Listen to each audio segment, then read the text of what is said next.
Page 1। भारतीय और पश्चिमी पंथनिरपेक्षता में अंतर। डायग्राम का विवरण। नोट्स के शीर्ष पर भारतीय और पश्चिमी पंथनिरपेक्षता में अंतर मुख्य शीर्षक दिया गया है, जिसे दो शाखाओं भारतीय तथा पश्चिमी में विभाजित करके तुलनात्मक रूप से दर्शाया गया है। भारतीय राज्य का कोई धर्म नहीं है। राज्य सभी धर्मों को बराबर मानता है। राज्य लोक स्वास्थ्य और साधारण जनता के हित के लिए धर्म के कार्यों में हस्तक्षेप कर सकता है, लेकिन ये हस्तक्षेप सकारात्मक होगा, जैसे सबरीमाला मंदिर में महिलाओं का प्रवेश, 3 तलाक। भारत में राज्य सभी धर्मों को सम्मान की दृष्टि से देखता है। सभी को धार्मिक अधिकार प्रदान किए गए हैं, जिससे व्यक्ति धर्म के माध्यम से मोक्ष की प्राप्ति कर सके। पश्चिमी, यहाँ राज्य का धर्म से पूर्ण अलगाव है। राज्य किसी प्रकार के धार्मिक सुधार नहीं करता। यहाँ पंथ निरपेक्षता का नकारात्मक रूप है। पेज 2। राज्य किसी प्रकार की आर्थिक सहायता प्रदान नहीं करता, जैसे अमेरिका। पंथ निरपेक्षता के आयाम। डायग्राम का विवरण। पंथ निरपेक्षता के आयाम शीर्षक के अंतर्गत 4 मुख्य आयामों को तीर के निशानों राइट एरो द्वारा सूचीबद्ध किया गया है: सामाजिक आयाम, आर्थिक आयाम, राजनीतिक आयाम और सांस्कृतिक आयाम।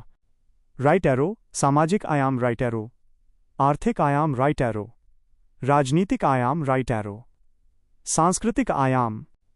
सामाजिक आयाम। समाज में सद्भाव को बढ़ावा मिलता है।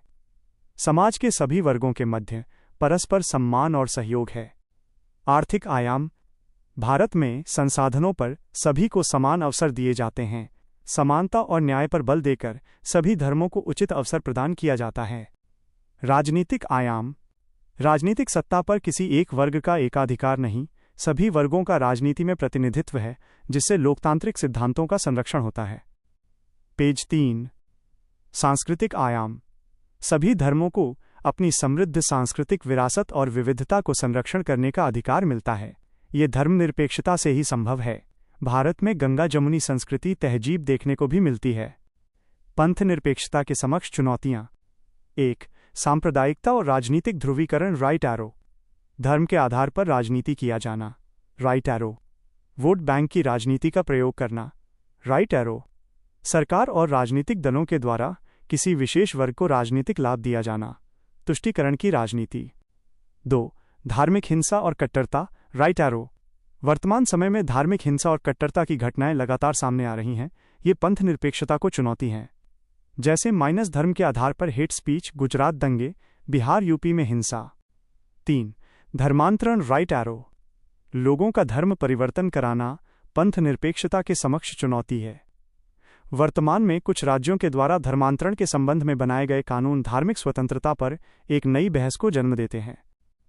पेज 4। यूसीसी एक समान नागरिक संहिता राइट एरो। एक समान नागरिक संहिता के प्रावधानों से धार्मिक अल्पसंख्यकों को ये भय रहता है कि उनके व्यक्तिगत धार्मिक कानून खतरे में पड़ जाएंगे। सर्वोच्च न्यायालय के निर्णय। सर्वोच्च न्यायालय ने लैंगिक समानता के संबंध में कुछ निर्णय दिए हैं, जैसे -3 तलाक को अवैध घोषित करना, जिससे धार्मिक समुदायों में बहस छिड़ जाती है। पंथ निरपेक्षता के संबंध में न्यायिक व्याख्या या दृष्टिकोण। 1994 में SR बोम्मईवाद मामले में सर्वोच्च न्यायालय ने पंथ निरपेक्षता को संविधान का मूल ढांचा माना। 2002 के अरुणा राय मामले में ये पंथ निरपेक्षता को धर्म विरोधी नहीं, बल्कि सभी धर्मों को बराबर महत्व देने वाला सिद्धांत माना। धार्मिक कार्यों और प्रथाओं को 2 श्रेणी में बांटा: जरूरी और गैर जरूरी। राज्य गैर जरूरी धार्मिक प्रथाओं में ही हस्तक्षेप कर सकता है। पेज 5। लोकतंत्र। लोकतंत्र शासन का सबसे प्रचलित रूप है, जिसे भारत में अपनाया गया है। एक लोकतांत्रिक राज्य वो व्यवस्था है जहां सरकार का निर्माण जन सहमति से होता है और शासन का संचालन जनता के कल्याण के लिए किया जाता है। यह केवल एक शासन प्रणाली नहीं, बल्कि एक जीवन शैली है। भारत में लोकतंत्र का अप्रत्यक्ष स्वरूप है, जहां जनता अपने प्रतिनिधियों का चुनाव करती है और जनता के प्रतिनिधि सरकार का गठन करते हैं। पंचायती राज में ग्राम सभा स्तर पर प्रत्यक्ष लोकतंत्र भी प्रचलित है। भारतीय लोकतंत्र की विशेषताएं। 1. संसदीय प्रणाली। 2. सार्वभौमिक वयस्क मताधिकार। 3. स्वतंत्र और निष्पक्ष चुनाव। 4. विधि का शासन। 5. लोकतांत्रिक विकेंद्रीकरण। 6. निर्वाचन के विकल्प या बहुदलीय प्रणाली। 7. निर्वाचित सरकार को निर्णय लेने की शक्ति। पेज 6। लोकतंत्र के समक्ष चुनौतियां।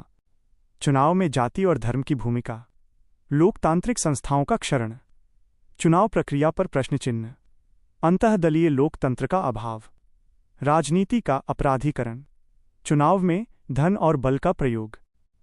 न्यायिक दृष्टिकोण, 1973 के केशवानंद भारतीवाद में लोकतंत्र को मूल ढांचा माना गया। सर्वोच्च न्यायालय ने लिली थॉमस वाद 2013, चुनावी बॉन्ड को रद्द करना 2024 जैसे महत्वपूर्ण निर्णय दिए हैं जो लोकतंत्र को मजबूत करते हैं। गणराज्य, गणराज्य का अर्थ है जहां राष्ट्र का प्रमुख निर्वाचित हो, अतः वंशानुगत न हो। भारत एक गणराज्य है क्योंकि भारत में एक आम नागरिक भी देश के सर्वोच्च पद पर पहुंच सकता है, अतः किसी भी प्रकार के विशेषाधिकार वर्ग का अभाव है। पेज 7। भारत में गणराज्य की विशेषताएं। निर्वाचित राष्ट्रपति का प्रावधान, निश्चित कार्यकाल, सार्वभौमिक वयस्क मताधिकार, जनता में निहित संप्रभुता,